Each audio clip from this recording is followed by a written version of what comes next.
राधे राधे, जय श्री कृष्ण। आप सभी को एक बार फिर से आप सभी का स्वागत है आपके अपने धार्मिक चैनल श्री शक्ति संगम पर।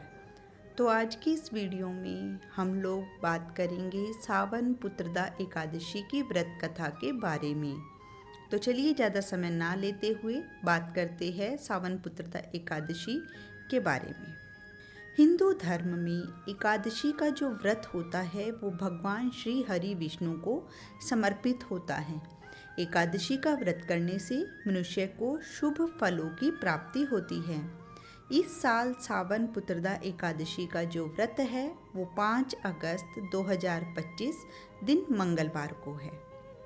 तो आइए शुरू करते हैं सावन पुत्रदा एकादशी व्रत कथा। एकादशियों के महात्म्य का आनंद लेते हुए धनुर्धर अर्जुन ने कहा, हे प्रभु, ये कल्याणकारी और महापुण्यदायी कथाएं सुनकर मेरे आनंद की सीमा नहीं है और मेरी जिज्ञासा बढ़ती जा रही है। हे कमल नयन, अब आप मुझे श्रावण माह के शुक्ल पक्ष की एकादशी की कथा सुनाने की कृपा करें। इस एकादशी का क्या नाम है और इसके व्रत के क्या विधान है, इसमें किस देवता का पूजन किया जाता है और इसका व्रत करने से किस फल की प्राप्ति होती है। तब श्री कृष्ण ने कहा, हे धनुर्धर, श्रावण माह के शुक्ल पक्ष की एकादशी की कथा के श्रवण मात्र से ही अनंत यज्ञ का फल मिलता है। तब श्री कृष्ण ने कहा, हे धनुर्धर, श्रावण माह के शुक्ल पक्ष की एकादशी की कथा के श्रवण मात्र से ही अनंत यज्ञ का फल प्राप्त होता है। हे पार्थ, द्वापर युग के आरंभ में ही महिष्मति नाम की एक नगरी थी।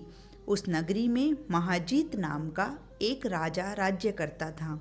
वह पुत्रहीन था, इसलिए वह सदा दुखी रहता था। उसे वह राज्य, सुख और वैभव सभी कुछ बड़ा ही कष्टदायक प्रतीत होता था, क्योंकि पुत्र के बिना मनुष्य को इहलोक और परलोक दोनों में सुख नहीं मिलता है। राजा ने पुत्र प्राप्ति के बहुत उपाय किए, किंतु उसका हर उपाय निष्फल रहा। जैसे जैसे राजा महाजीत वृद्धावस्था की ओर बढ़ता जा रहा था, वैसे वैसे उसकी चिंता भी बढ़ती जा रही थी। एक दिन राजा ने अपनी सभा को संबोधित करके कहा, ना तो मैंने अपने जीवन में कोई पाप किया है और ना ही अन्यायपूर्वक प्रजा से धन एकत्रित किया है और ना ही कभी प्रजा को कष्ट दिया है और ना कभी देवता और ब्राह्मणों का निरादर किया है। मैंने प्रजा का सदैव अपने पुत्र की तरह पालन किया है, कभी किसी से ईर्ष्या का भाव नहीं किया, सभी को एक समान समझा है। मेरे राज्य में कानून भी ऐसे नहीं हैं जो प्रजा में अनावश्यक ही डर उत्पन्न करें। तो इस प्रकार धर्मयुक्त राज्य करने पर भी मैं इस समय अत्यंत कष्ट पा रहा हूँ। इसका क्या कारण है, मेरी समझ में कुछ नहीं आ रहा है। आप इस पर विचार करें कि इसका क्या कारण है और क्या इस जीवन में मैं इस कष्ट से मुक्त हो पाऊंगा।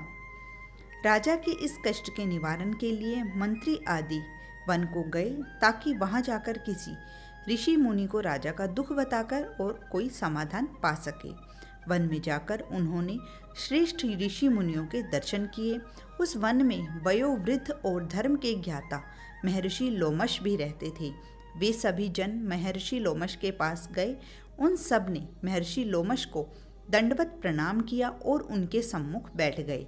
महर्षि के दर्शन से सभी को बड़ी प्रसन्नता हुई और सबने महर्षि लोमश से प्रार्थना की कि हे देव, हमारे अहोभाग्य है कि हमें आपके दर्शनों का सौभाग्य प्राप्त हुआ। मंत्री की बात सुन लोमश ऋषि ने कहा, हे मंत्रीवर, आप लोगों की विनम्रता से मैं अति प्रसन्न हूँ। आप मुझसे अपने आने का प्रयोजन कहे। मैं आपके कार्य को अपने सामर्थ्य के अनुसार अवश्य ही करूँगा, क्योंकि हमारा शरीर ही परोपकार के लिए बना है।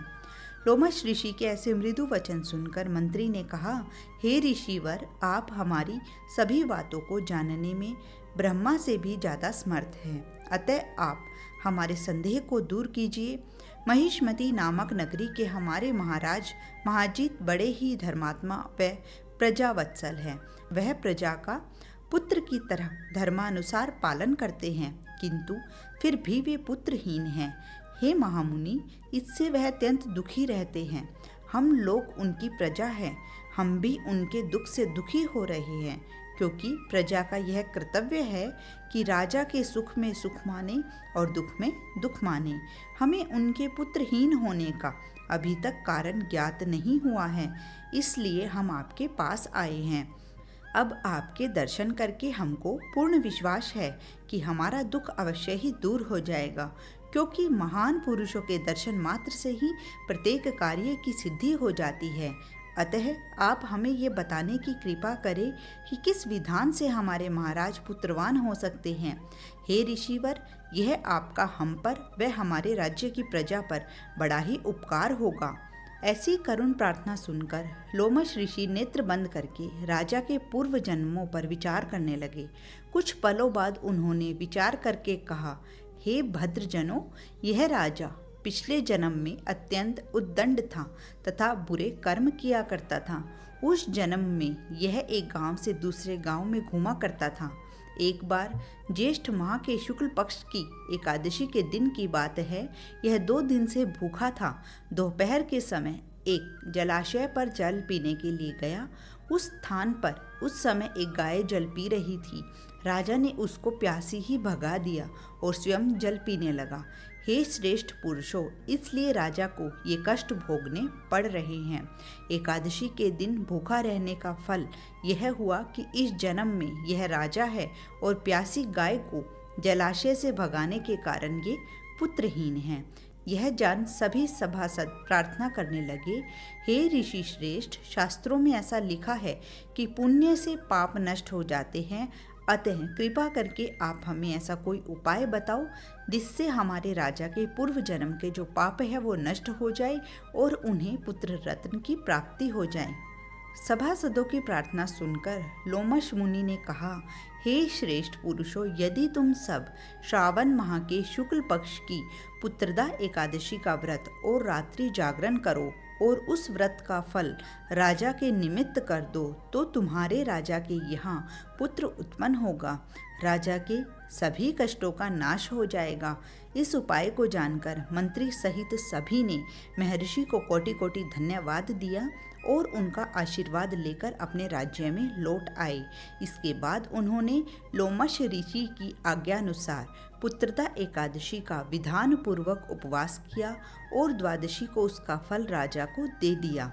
इस पुण्य के प्रभाव से रानी ने गर्भ धारण किया और 9 माह पश्चात एक अत्यंत तेजस्वी पुत्र को जन्म दिया। हे पांडुपुत्र, इसलिए इस एकादशी का नाम पुत्रदा एकादशी पड़ा।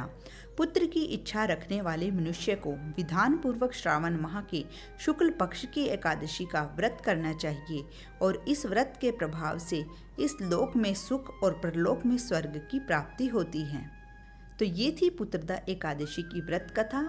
उम्मीद करेंगे आपको आज की ये वीडियो अच्छी लगी हो, और अगर अच्छी लगी हो तो वीडियो को लाइक करें और अपने प्रियजनों तक ज़्यादा से ज़्यादा शेयर करें ताकि वो भी इस एकादशी की व्रत कथा का लाभ उठा सके। तो मिलते हैं नेक्स्ट वीडियो में, तब तक के लिए आप सभी अपना ख्याल रखिए। और यदि आप में से किसी ने भी मेरे चैनल को अभी तक सब्सक्राइब नहीं किया है तो मेरे चैनल को सब्सक्राइब कर ले, ताकि आगे कभी भी इस तरह की कोई भी जानकारी, जो भी धार्मिक जानकारियाँ है, व्रत से रिलेटेड कोई भी जानकारी है, मेरे चैनल पर अपलोड हो तो उसकी नोटिफिकेशन तुरंत आप सभी तक पहुंच सके और आप उसका लाभ उठा सके। धन्यवाद। राधे राधे। जय श्री कृष्ण।